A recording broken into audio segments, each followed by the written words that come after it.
Exploitation of the KAMBELE gold mine, a locality in the Batori district, KDI Department, East Region. The population is expressing their discontent following the arrival of a Chinese company on the site to exploit the precious mineral, which is also their main source of income.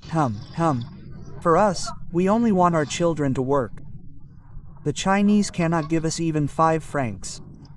Our children and grandchildren are already in school. We are going to educate them with what?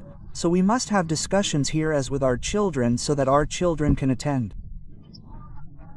We must understand that the note from the head of state is clear, following the first note that came out, that the land belongs to the riverine people, but unfortunately here in our sector in KAMBELE, we are still seeing Chinese intervening and attacking, let's say in a very simple way, the riverine people.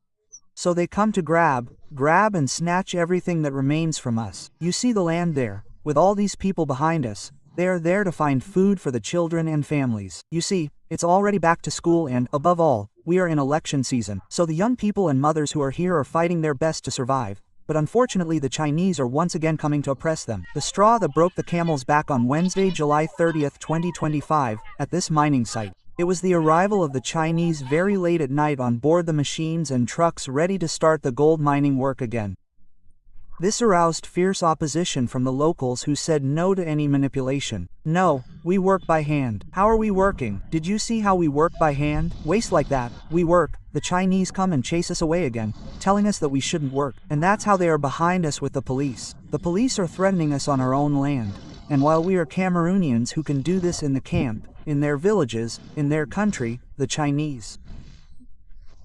We no longer want the Chinese to set foot on our territory because of the accidents that are constantly happening here and there, like what happened today. It is because of the land being turned over and the holes are really deep because we do not want that anymore. The guys are now fighting with their hands. The work that was previously done in an artisanal way and beneficial to the local populations is taking on worrying proportions with the arrival of machinery on the site, which not only prevents the development of the craftsmen of yesteryear, but also makes the terrain accident-prone, which is the cause of the first recorded deaths.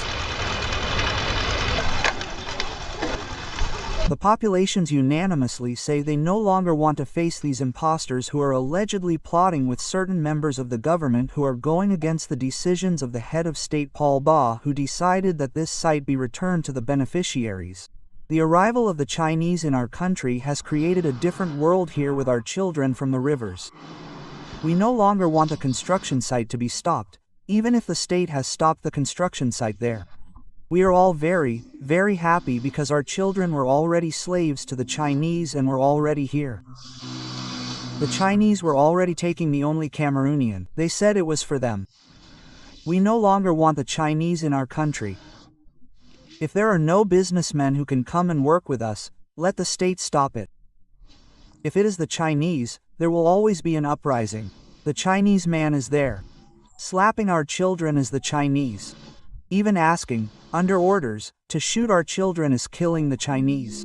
Snatching the weapon to shoot our children is the Chinese. As soon as we learned that the state had been shut down and that the Chinese were no longer allowed to work, everyone, all of us, were very happy when they said that things had to resume and that the Chinese were coming back. We said no. This affair is taking on worrying proportions that could degenerate at any moment given the determination of the indigenous populations who felt mobilized on July 30th with placards containing messages addressed to those who were entitled to it.